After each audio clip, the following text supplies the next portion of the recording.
So we're here in Clovis, California. We just finished installing a mounting faucet in the kitchen, and so the mounting system, you can see just a quick connect right there. A little tab slides up in there, clicks into place, so that's good. Weight is on.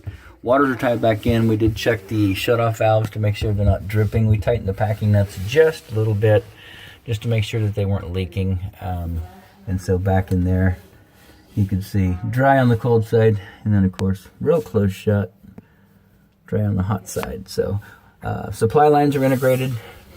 They're braided nylon, same as the hose.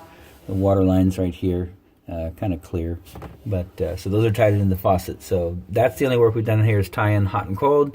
Got the weight on, got this in, that's clicked into place, so that's good. We did have to mount it differently than what you typically do. Normally that faucet handle is going to go to the right.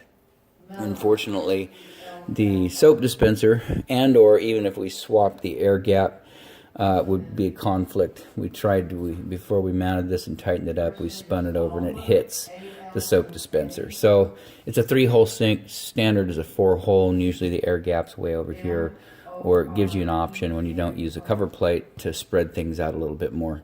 In this case, nothing there. So anyways, mounted toward the front, still functions correctly. You know, hot is going to be to the back there, cold all the way to the front.